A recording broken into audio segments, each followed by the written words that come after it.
dovolte mi, abych vám představila Sebastiana Mihalčíka, který přišel vám zahrát v tento slavnostní den pro vás a vaše děti.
Vážení rodiče, prarodiče, milí hosté. Sešli jsme se dnes v obřadní síni městského obvodu Ostrava-Jih, abychom mezi námi přivítali nově narozená děťátka. Jsou to tyto děti.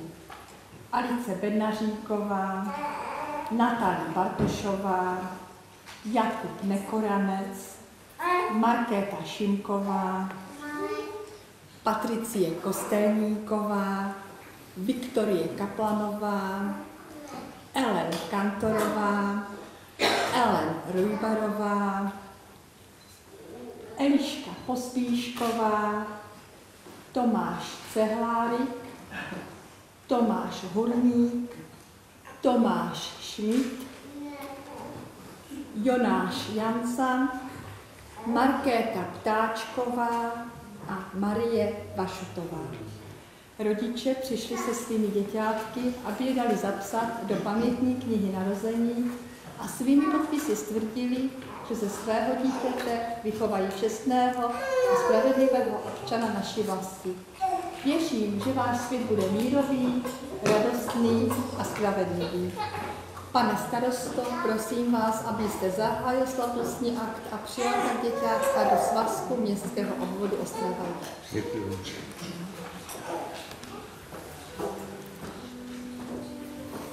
Dobrý den vám všem, vážení rodiče, milé děti, babičky, dědečkové, vážení hosté. Je mou milou povinností vás dnes všechny přivítat na zdejší radnici, nejenom jménem svým, ale i jménem celého vedení obce při příležitosti obřadu nazvaného přijetí dítěte do svazku občanů našeho města a našeho obvodu. Už dopředu říkám, že děti mají povoleno po mně křičet. Výjimečně. Tato setkání se vžila do povědomí občanů jako projev úcty ke všemu, co představuje rodičovství, co představuje naši společnou budoucnost, ale hlavně co představuje budoucnost našich dětí. Pevně věřím, že setkání s mnohými z vás není poslední a že vás této obřadní síni opět některé brzo uvidím. Je neblahým zvykem, že funkcionáři všeho druhu mají pocit, že se od něj očekává, že budou mluvit dlouze a pokud možno o ničem, tak já se dneska pokusím tuto neblahou tradici porušit a budu stručnější. Takže ještě jednou, vážení rodiče, přišli jste dnes s dítětem v náručí, čímž jste dospěli ve svém životě k naplnění jedné ze zásadních rolí člověka, to znamená, založili jste rodinu. Tím jste obohatili nejenom život svůj, ale i život svůj blízkých a vězte, že máte ale zatím za sebou pouze tu nejsnažší a nejjednodušší část života, společného života s vaším dítětem. Ta podstatně těžší a obtížnější, ta je teprve před váma. Budete muset z toho malého, nic nechápajícího človíčka vychovat občana v pravém slova smyslu. Vaše dítě vám poroste před očima, bude po vás všechno opakovat, nejdříve slova, pak názory, bude napodobovat vaše zvyky, vaše jednání. Bude záležet jenom na vás, jakým budete dítěti příkladem a jak se zhostíte úkolu vychovat z něj čestného člověka a tím i budoucího otce nebo matku. Určitě si už dneska všichni uvědomujete, že ne všechny následující dny budou protkany štěstím a radostí, protože přijdou i další bezesné noci, kdy budete muset se svým dítětem prožívat jeho bolesti a jeho trápení. Budete muset toho malého, neposedného človíčka, naplněného neuvěřitelnou energií, vést neustále tak, aby bezpečně překonal úskalí svého raného života a poté dětství. Snažte se svému dítěti rozumět, buďte k němu shovívaví, především v čase velmi složitém, v čase, který přijde a nazývá se tento čas dospíváním. Hledejte cesty, jak mu ukázat správný směr, bude totiž záležet jenom na vás, do jaké míry dokážete být svému dítěti dobrým příkladem a tím i správným vzorem a respektovanou autoritou. Pokud budete svým dětem tím správným příkladem, nemusíte se bát o jejich budoucnost. Vaše děti budou takové, jak jste vy.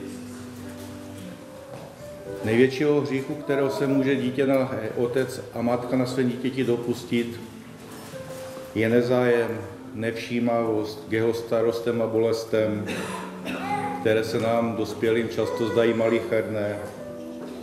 Naslouchejte proto svým dětem, všímejte si jich, jakkoliv se budete cítit unavení, vždycky se je snažte pochopit. Naučte své dítě nejenom plnohodnotně prožívat život, ale taky se vzdělávat, aby jednou našlo místo ve společnosti. Hodnoty totiž bývají v životě pomíjivé, ale vědomí, že jste vychovali slušného a poctivého člověka, vás vždycky naplní pocitem štěstí a spokojenosti. Děkuji panu starostovi a nyní prosím vás, rodiče, abyste se nám do naší pamětní knihy přišli podepsat. Prosím rodiče Tomáše Cehlárka.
15:30 opět. 15:30. No, tak nechám, tak 5 minut ještě prostě.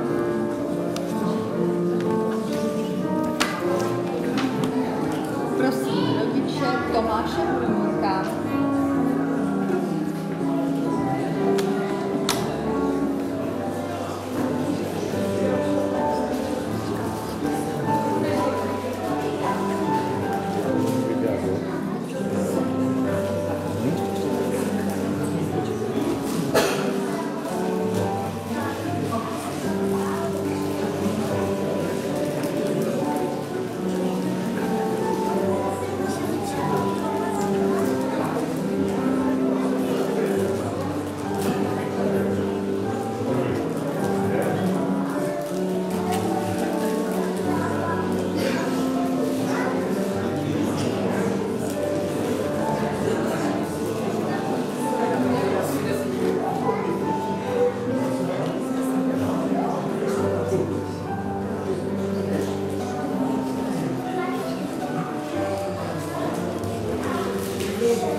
Takže vážení rodiče, hosté, děkuji vám, že jste přijali pozvání a zúčastnili jste se této malé slavnosti konané na počest vašich dětí. Přijímám tímto vaše děti do svazku občanů města našeho obvodu a města Ostravy a přeji jim i vám hodně zdraví, pohody, spoustu radostných chvíl a mnoho let spokojeného společného života. Děkuji vám.